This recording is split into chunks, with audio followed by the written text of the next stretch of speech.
Patch 1.02 is live for Armored Core 6, and there are a lot of changes, and I personally think there are good ones. So today we'll be taking a look at the patch notes as well as doing some testing with the new weapons that got buffed.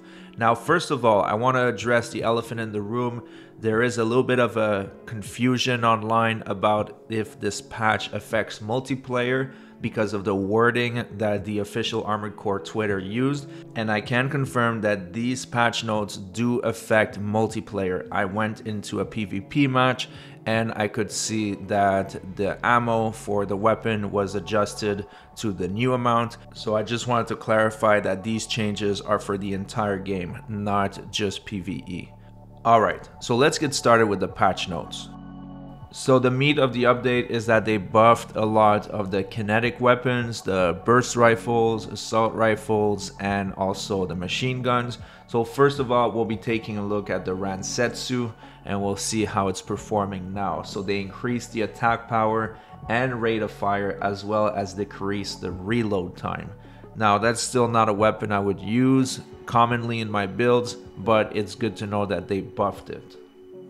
The linear rifle Curtis also got a buff in terms of attack power and reload time.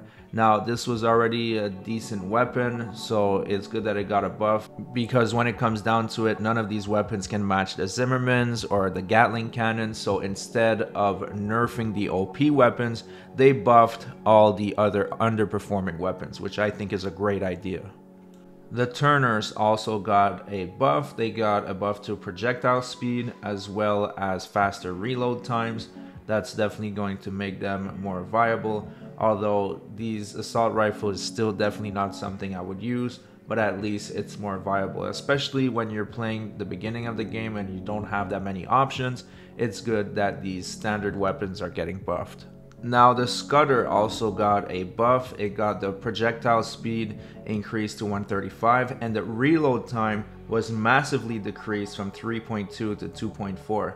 I have to agree that 3.2 seconds to reload a weapon is a bit much, so I'm glad they changed that. The Rangetsu ARs were still pretty popular in PvP before the buff. I would see some enemies using it here and there, and now they're getting a buff to attack power, and they are also getting a buff to projectile speed as well as quicker reload times. So these are a significant buffs. You're definitely going to be seeing these weapons in PvP more often. Now this is where things get very interesting, because From Software buffed the machine guns. This specific weapon, the Ludlow, got 5 buffs. You have attack power that went up to 42. You have the projectile speed that got increased. Total rounds went to 720. Recoil went down to 4 and reload time went down to 1.5.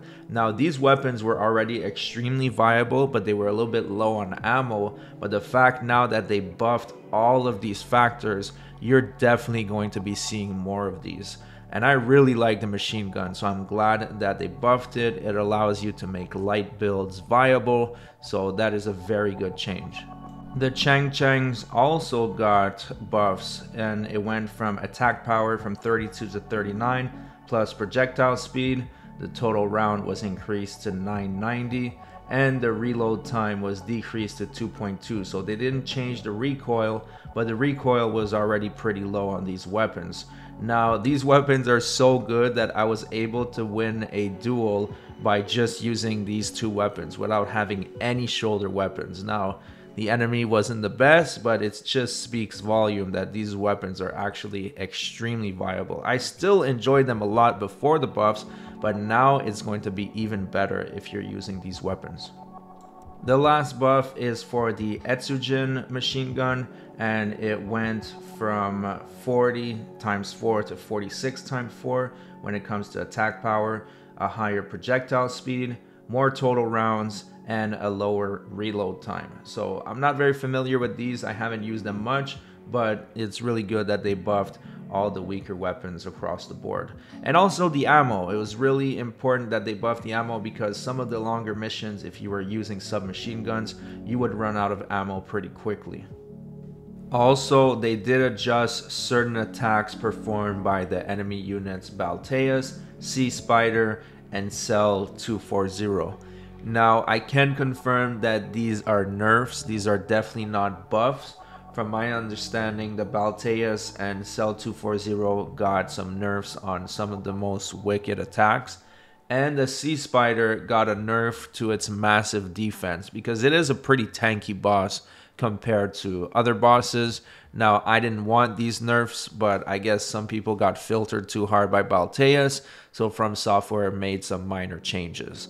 How much this is a change, I can't confirm at the moment, but I'll do some testing and you guys can also let me know in the comment section.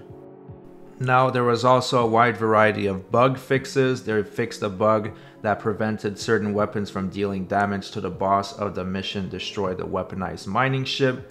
They fixed a bug that caused the boss of the mission prevent corporate salvage of new tech to be unable to detect the player. They fixed a bug that caused certain enemies to not be displayed correctly during the mission, Survey the Uninhabited Floating City. They fixed a bug that caused certain enemies and background objects to be displayed incorrectly during the mission, Attack the Old Spaceport.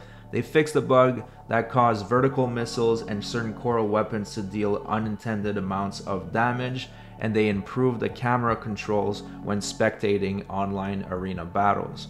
Now, I really hope that when they're talking about the coral weapons doing too much damage, I hope they're not referring to the oscillator, because that's my favorite weapon, and when you charge it, it's absolutely glorious. And I hope that the damage was intended and it wasn't a bug, because that thing is OP.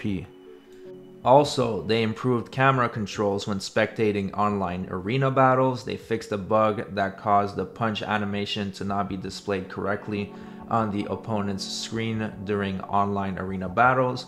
They did other bug fixes, and on the Xbox Series and on Steam, they fixed a bug that caused the game to enter offline mode and unable to save progress after the device recovers from sleep mode.